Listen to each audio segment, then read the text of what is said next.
Salts. Salts क्या होते हैं? सॉल्ट्स हमारे आयनिक कंपाउंड्स होते हैं। आयनिक कंपाउंड का मतलब समझो, अगर सपोज हमारे पास NaCl है, ठीक है, तो जो Na होता है वो प्लस है और Cl क्या है? माइनस है। इसके पास एक इलेक्ट्रॉन ज्यादा है और इसके पास एक इलेक्ट्रॉन कम है, तो ये दोनों एक दूसरे से क्या करते हैं? गिव एंड टेक कर लेते हैं। ये इसको अपना एक इलेक्ट्रॉन दे देता है और ये इससे इसका एक इलेक्ट्रॉन ले लेता है, ठीक है। और इसके बाद जो इनमें बॉन्ड बनता है उन्हें हम आयनिक बॉन्ड कहते हैं, और जिन कंपाउंड्स में ऐसे बॉन्ड्स बनते हैं उन्हें हम आयनिक कंपाउंड कहते हैं। ये समझा दिया, ज्यादा अभी आपके सिलेबस में है नहीं, ठीक है। तो बस इतना समझ जाओ कि जब एक प्लस चार्ज और एक माइनस चार्ज मिलकर कोई कंपाउंड बनाता है तो उसे हम क्या कहते हैं? आयनिक कंपाउंड कहते हैं। फिर है types of salts. Classification based on family of salts. हम क्या कर रहे हैं? टाइप्स ऑफ सॉल्ट बता रही हूँ। दो तरीके के सॉल्ट आपको बताऊंगी। पहला है फैमिली ऑफ सॉल्ट। हम क्या करते हैं? जितने भी हमारे पास सॉल्ट्स हैं, जैसे फॉर एग्जांपल Na2SO4, NaCl, और भी Na के ले लें, NaNO3 ले लें, ठीक। तो इनमें हमें क्या दिखाई दे रहा है? ये Na इसमें भी है, Na इसमें है, NaNO3 में भी क्या है? Na कॉमन है, ठीक है। तो ये सारे के सारे सोडियम सॉल्ट कहलाएंगे और इनकी फैमिली सोडियम फैमिली कहलाएगी। एक हम इस तरीके से जितने भी सॉल्ट्स होते हैं उनको क्लासिफाई करते हैं। दूसरा तरीका हमारा क्लासिफिकेशन का होता है उनकी पीएच वैल्यू देखकर। पीएच वैल्यू देखकर हम ये बताते हैं कि ये जो सॉल्ट है वो किस तरीके का सॉल्ट है। तो पीएच वैल्यू में 3 तरीके के सॉल्ट्स होते हैं पीएच वैल्यू के बेस पर। पहला है एसिडिक। अगर जो भी हमारे पास सॉल्ट सॉल्यूशन है, अगर उसका पीएच लेस देन 7 है तो इसका मतलब वो एसिडिक है, ठीक है। ये बनता कैसे है? जब हम एक स्ट्रॉन्ग एसिड और एक वीक बेस को मिला देते हैं तब हमारा ये एसिडिक सॉल्यूशन बनता है। अभी मैंने तुम्हें बताया कि एक प्लस और एक माइनस को मिलाकर बनेगा NH4 प्लस और SO4 माइनस माइनस, इन दोनों को मिलाकर हमारा ये बना है, ठीक है। तो ये क्या हुआ? ये वाला हमारा कैसा रहेगा? स्ट्रॉन्ग एसिड है। जिसका भी पार्ट होगा ये स्ट्रॉन्ग एसिड का पार्ट है, ये वीक बेस का पार्ट है। ये दोनों आपस में मिलकर जब बनाएंगे तो इनसे जो सॉल्ट बनेगा वो हमारा एसिडिक सॉल्ट कहलाएगा। नेक्स्ट है बेसिक वाला। इसमें जो पीएच वैल्यू होती है वो मोर देन 7 होती है, और ये किससे बनता है? स्ट्रॉन्ग बेस और वीक एसिड। जस्ट इसका उल्टा कर देना है, ठीक है। इसके एग्जाम्पल आपको याद रखने हैं। ये सोडियम कार्बोनेट और ये पोटेशियम फॉस्फेट। नेक्स्ट है न्यूट्रल वाला। तीसरा होता है न्यूट्रल। इसमें पीएच वैल्यू कितनी होती है? एग्जैक्टली 7 होती है, ठीक। ये कैसे बनता है? इसमें दोनों चीज स्ट्रांग होती है। यहाँ पर क्या था? एक स्ट्रांग था, एक वीक था, और यहाँ पर दोनों ही चीजें स्ट्रांग होंगी, एसिड भी और बेस भी, और तब हमारा ये बनेगा। और इनके एग्जाम्पल्स आपको याद रखने हैं। Chemicals from common salt. Common salt से कौन कौन से केमिकल्स बनते हैं, कहाँ कहाँ हम उन्हें यूज करते हैं, ये भी देखेंगे, और कॉमन सॉल्ट के बारे में बहुत कुछ पढ़ेंगे। सबसे पहली बात, ये कॉमन सॉल्ट बनता कैसे, ठीक है। जब हम HCl और NaOH इन दोनों को आपस में मिक्स कर देते हैं तो हमारा NaCl बनता है, ठीक है। NaCl जो है वही नमक है जो हम खाने में यूज करते हैं अपने, ठीक है। अगर ये क्रिस्टल के फॉर्म में होता है, ठीक है, जैसे अगर आप समुद्र से आप लेके आओगे, बनाओगे इस कॉमन सॉल्ट को, तो ये थोड़ा ब्राउन ब्राउन कलर का होगा, ठीक है। और तब इसे हम क्या कहते हैं? इसको रॉक सॉल्ट कहते हैं। और क्यों कहते हैं, और ये क्यों ब्राउन कलर का होता है? क्योंकि इसके अंदर थोड़ी सी इम्प्योरिटीज मिली होती है, ठीक। और जो हम लोग खाते हैं वो हमें कैसा दिखता है? बिल्कुल व्हाइट दिखता है। क्यों? क्योंकि उसमें से जितनी भी इम्प्योरिटीज होती है उनको दूर कर दिया जाता है, ठीक है। NaCl को यानी नमक को हम बहुत सारे केमिकल्स बनाने में यूज करते हैं, जैसे sodium hydroxide, baking soda, washing soda. सबके फॉर्मूले याद होने चाहिए आपको, ठीक है। किसी में भी कोई भी फॉर्मूला पूछा जा सकता है 1 नंबर में। नेक्स्ट टॉपिक है आपका सोडियम हाइड्रोक्साइड। सोडियम हाइड्रोक्साइड कैसे बनता है और इसके क्या क्या यूजेस होते हैं। सोडियम हाइड्रोक्साइड बनाने के लिए हम एक कंटेनर लेते हैं। उस कंटेनर के अंदर हम ये जो नमक है इसको हम पानी में मिला लेते हैं।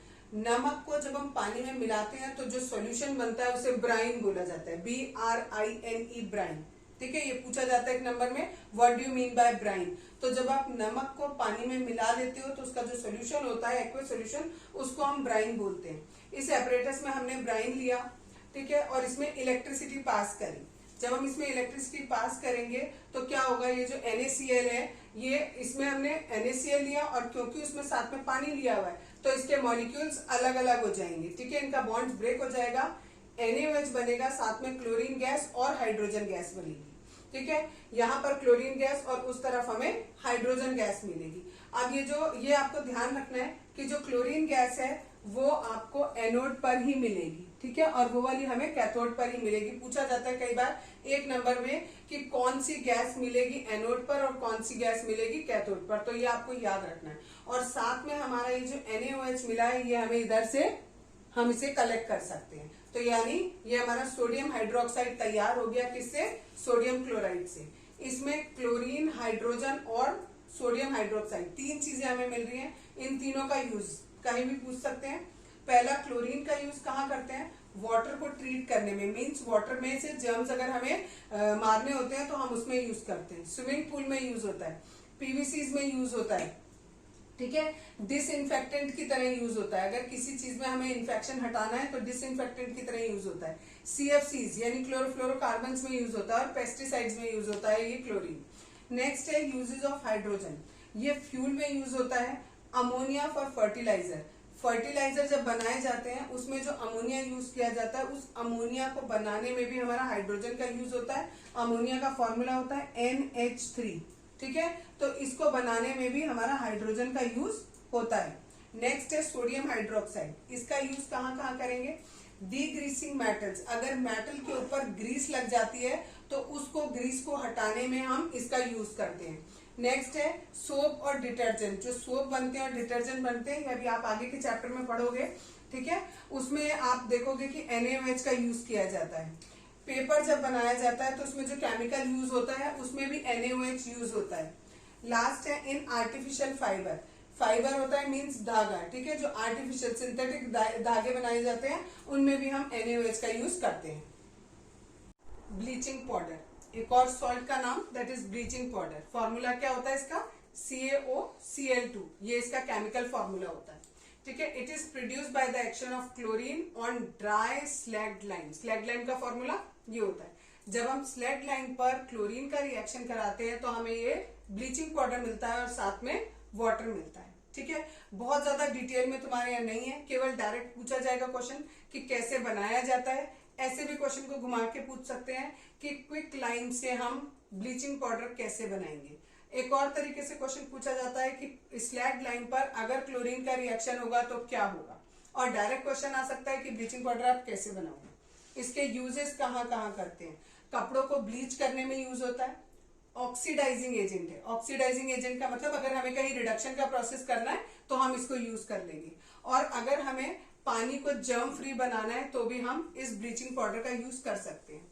नेक्स्ट सॉल्ट है दैट इज बेकिंग सोडा, इसका फॉर्मूला ये होता है, इसको हम सोडियम हाइड्रोजन कार्बोनेट, ये इसका दूसरा नाम है, इससे भी जानते हैं, ठीक है। It is produce using NaCl as one of the raw material, ठीक है।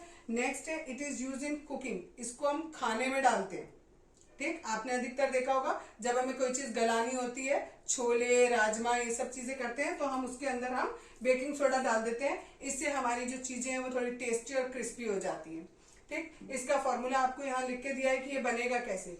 NaCl लिया आपने, नमक लिया, ठीक है, प्लस उसमें वाटर प्लस कार्बन डाइऑक्साइड और अमोनिया गैस मिलाएंगे तो हमें अमोनियम क्लोराइड और साथ में ये बेकिंग सोडा हमें मिलेगा, ठीक है। ये जो होता है बेकिंग सोडा, ये थोड़ा सा माइल्ड कोरोसिव नेचर का होता है और बेसिक सॉल्ट होता है, यानी इसकी जो नेचर होती है वो बेसिक होती है, और नॉन कोरोसिव का मतलब होता है कि इससे नुकसान नहीं होगा आपको, कोरिजन बिल्कुल नहीं होगा, ठीक है। बेस है, बेस अधिकतर हमने पढ़ा था कि क्या करते हैं, कोरिजन करते हैं, लेकिन यहाँ पर ये कोरिजन बिल्कुल भी नहीं करेगा, ठीक है। जब हम इसको गर्म करते हैं, when it is heated during cooking following reaction take place, मैंने अभी आपको बताया खाने में हम डाल देते हैं इसको, जब खाने में डालते हैं हम खाने को गर्म करेंगे तो रिएक्शन क्या होती है, ये जो हमने डाला है इसमें बेकिंग सोडा, ये जब गर्म होता है तो इसमें से sodium carbonate plus water plus carbon dioxide gas निकलती है, ठीक है। इसके यूजेस कहाँ कहाँ करते हैं, एक as a antacid use होता है, क्यों, क्योंकि ये बेसिक नेचर का है, और बोला आपको एंट एसिड, एंट एसिड का मतलब होता है जो एसिड का बिल्कुल अपोजिट हो, एंट हो, ठीक है, उसके एंटी हो, ऑपोजिट हो उसके, तो एसिड की जगह अगर हम बेस लेंगे तो क्या होगा, वो न्यूट्रलाइज हो जाएगा। तो अगर किसी को एसिडिटी होती है तो हम ये भी ले सकते हैं एज अ एंटासिड के रूप में, ठीक है। एक्सटिंग्विशर्स में यूज होता है, ठीक, और बेकिंग पाउडर बनाने में भी इसका यूज होता है। अब बात आती है बेकिंग पाउडर की। बेकिंग पाउडर क्या होता है? Baking powder is a mixture of baking soda and mild edible acid, ठीक है। आपने क्या किया, ये जो बेकिंग सोडा था वो लिया, ये बेकिंग सोडा, और साथ में क्या लिया, एक थोड़ा सा कोई एसिड लिया, जैसे टार्ट्रिक एसिड ले लिया, ठीक है। इन दोनों को अगर आप आपस में मिलाओगे तो हमें क्या मिलेगा, बेकिंग पाउडर मिलेगा। ये बेकिंग पाउडर जब हम खाने के अंदर डालते हैं तो क्या होता है, उससे कार्बन डाइऑक्साइड गैस निकलती है।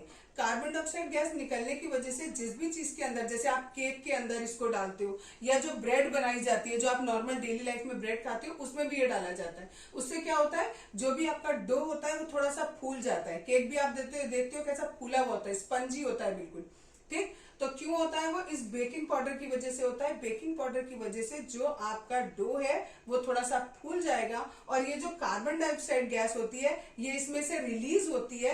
तो जो भी आपका केक होगा उसमें से जगह जगह आपको, जब केक बन के तैयार होता है ना, तो उसमें जगह जगह आपको छेद दिखाई देते हैं। तो उन छेदों में से कार्बन डाइऑक्साइड गैस क्या होती है, बाहर निकली होती है, इसलिए वो बहुत ही स्पंजी भी हो जाता है, ठीक है।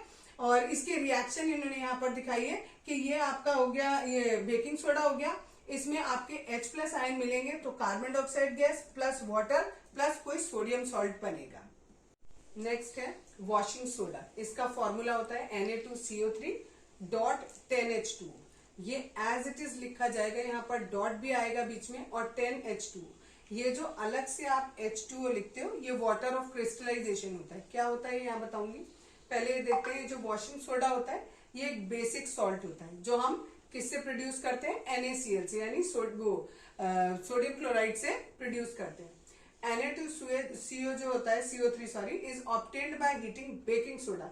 जब हम बेकिंग सोडा को गर्म करते हैं तो हमें ये मिलता है, और इसके मिलने के बाद हम उसको रिक्रिस्टलाइजेशन करते हैं, जिससे हमें ये वॉशिंग सोडा मिलता है। यहाँ इक्वेशन देखो, ये हमें दिया हुआ है बेकिंग सोडा। इस बेकिंग सोडा को हमने हीट किया तो हम सोडियम कार्बोनेट हमें मिलेगा, वाटर मिलेगा, प्लस कार्बन डाइऑक्साइड मिलेगा। ये जो हमारे पास सोडियम कार्बोनेट है, इस सोडियम कार्बोनेट को हम 10 वाटर मॉलिक्यूल के साथ रिएक्ट कराएंगे। इसको कहते हैं रिक्रिस्टलाइजेशन करना, ठीक है। तो हमें ये Na2CO3.10H2O मिलेगा। दैट मीन्स ये हमारा पूरा का पूरा वॉशिंग सोडा हुआ, और इसमें ये जो 10 मॉलिक्यूल वाटर के हुए, इन्हें वाटर ऑफ क्रिस्टलाइजेशन कहा जाता है। कोई भी एक फिक्स फॉर्मूला जो होता है, उस फॉर्मूले में जितने भी ऐसे डॉट करके आगे वाटर मॉलिक्यूल दिए होते हैं, उन्हें वाटर ऑफ क्रिस्टलाइजेशन बोला जाता है, ठीक है। जैसे फॉर एग्जाम्पल अभी हम देखेंगे आगे CuSO4.5H2O। तो इसमें जो .5H2O है ये हमारा वाटर ऑफ क्रिस्टलाइजेशन है, ठीक। नेक्स्ट है हमारा इसके यूजेस। जो हमारा वॉशिंग सोडा है, इसको हम कहाँ कहाँ यूज करते हैं, सोप इंडस्ट्री में, ग्लास इंडस्ट्री में, पेपर इंडस्ट्रीज में यूज होता है। क्लीनिंग एजेंट के रूप में, अगर हमें किसी चीज को, किसी केमिकल को साफ करना है तो उसमें भी यूज होता है। और पानी की परमानेंट हार्डनेस को दूर करने के लिए। अभी आपको ये नहीं पता है कि परमानेंट हार्डनेस क्या होती है। पानी में दो तरीके की हार्डनेस होती है, ठीक है। एक परमानेंट होती है और एक टेम्परेरी होती है। जो टेम्परेरी वाली होती है वो तो आप पानी को ऐसे ही गर्म करते हो तो उसकी हार्डनेस दूर हो जाती है। अब बोलोगे हार्डनेस क्या होती है, कुछ मैग्नीशियम और कैल्शियम के सॉल्ट्स होते हैं जो पानी में प्रेजेंट होते हैं, ठीक है। उसकी वजह से पानी जो है वो थोड़ा हार्ड हो जाता है। तो उस हार्डनेस को रिमूव करने के लिए भी हमारा ये यूज होता है वॉशिंग सोडा। नेक्स्ट क्वेश्चन इन्होंने पूछा है, are the crystals of salts really dry. ये जो अभी आपको बताया मैंने कि ये जैसे एक सॉल्ट बना, इसमें ये वाटर ऑफ क्रिस्टलाइजेशन है। मैं बार बार बोल रही हूँ कि ये वाटर ऑफ क्रिस्टलाइजेशन है, वाटर ऑफ क्रिस्टलाइजेशन है। लेकिन जब हम कोई सॉल्ट देखते हैं तो वो क्या हमें गीला दिखाई देता है? नहीं, ठीक है, वो गीला नहीं दिखाई देता, क्योंकि रिक्रिस्टल होने में उसे उतना पानी जरूर चाहिए होता है, ठीक है। तो इसलिए हम उसको, जैसे हमने सपोज करो आटा है, आटे को हमें अगर गूंथना है रोटी बनाने के लिए तो उसके अंदर हम पानी मिलाते हैं, लेकिन गूंथने के बाद क्या हमें उसके अंदर पानी दिखाई दे रहा है? नहीं दिखाई दे रहा। सेम इसी तरीके से अगर हमें किसी चीज का क्रिस्टल बनाना होता है तो उसके लिए कुछ अमाउंट ऑफ वाटर जरूरी होता है, उसको हम वाटर ऑफ क्रिस्टलाइजेशन कहते हैं। और वो क्रिस्टल बनने के बाद वो वाटर ऑफ क्रिस्टलाइजेशन आपको ऐसे दिखाई नहीं देगा, ठीक है। फॉर एग्जाम्पल यहाँ पर मैंने आपको दिया हुआ है CuSO4, देखा हमने, अगर हमने CuSO4 को देखेंगे तो हमें ऐसा लगेगा कि बिल्कुल ड्राई है, लेकिन जब हम इसे गर्म करेंगे तो हम देखेंगे कि इसमें से पानी अलग हो जाएगा। भाई जब गर्म करोगे तो क्या होगा, पानी भाप बन के उड़ जाएगा। और हमें कैसे पता लगेगा, क्योंकि उसका कलर चेंज हो जाएगा। जब उसमें पानी था तो उसका कलर था ब्लू कलर, और जब उसमें से पानी उड़ गया तो उसका कलर हो गया व्हाइट, ठीक है। नेक्स्ट सॉल्ट है हमारा, that is plaster of Paris, ठीक। ये हमें किससे ऑब्टेन होता है, ये हमें जिप्सम से ऑब्टेन होता है। जिप्सम का फॉर्मूला क्या होता है, ये CaSO4.2H2, ठीक है। कॉपर सल्फेट में Cu होगा, सॉरी कैल्शियम है, CaSO4 calcium sulphate, it is not copper sulphate, calcium sulphate .2H2 calcium sulphate. और इसमें हमने 2 वाटर ऑफ क्रिस्टलाइजेशन ले लिए तो हमारा क्या बन गया, पूरा का पूरा जिप्सम बन गया। अगर हम जिप्सम को गर्म करेंगे, ठीक है, तो हमें क्या मिलेगा, तो हमें पीओपी मिलेगा। POP means plaster of Paris मिलेगा। और उल्टा करेंगे तो हमें क्या मिलेगा, जिप्सम मिलेगा। अगर हमने प्लास्टर ऑफ पेरिस में थोड़ा सा पानी मिलाया, ठीक है, तो हमें क्या मिलेगा, जिप्सम मिलेगा। और जिप्सम कैसा होता है, थोड़ा हार्ड होता है, ठीक। इन्होंने लिखा it is obtain by heating gypsum. Temperature ध्यान रखना 373 केल्विन होता है, कई बार यही पूछ लेते हैं। जब हम इसको गर्म करते हैं तो इसमें से सारा पानी नहीं निकलता, पूरा इसमें कितना पानी है, 2 मॉलिक्यूल है, उसमें से 1.5 मॉलिक्यूल निकल जाता है, हाफ मॉलिक्यूल उसी में रह जाता है, इसलिए हम इसे कहते हैं calcium sulphate hemi hydrated. Hemi means आधा, हाइड्रेटेड मीन्स पानी, ठीक है। Calcium sulphate and hemi hydrated इसको कहेंगे। ये व्हाइट कलर का पाउडर होता है हमारा प्लास्टर ऑफ पेरिस, आपने सभी ने देखा होगा। और जब हम इसे पानी के साथ मिला देंगे तो ये वापस क्या बन जाएगा, जिप्सम बन जाएगा, ठीक। इसमें से ये 1.5 मॉलिक्यूल पानी निकलता है तो ये बनेगा, इसमें ये 1.5 मॉलिक्यूल जुड़ जाएगा तो वापस हमें जिप्सम मिल जाएगा। प्लास्टर ऑफ पेरिस को हम बहुत जगह यूज करते हैं। जो डॉक्टर्स होते हैं वो प्लास्टर अप्लाई करने में, जब हमारी हड्डी टूट जाती है, फ्रैक्चर हो जाती है, तो उसके ऊपर प्लास्टर लगाने में यूज होता है। बहुत सारे टॉयज बनाए जाते हैं इससे, और बहुत सारे डेकोरेटिव आइटम्स होते हैं वो भी इस प्लास्टर ऑफ पेरिस से बनाए जाते हैं।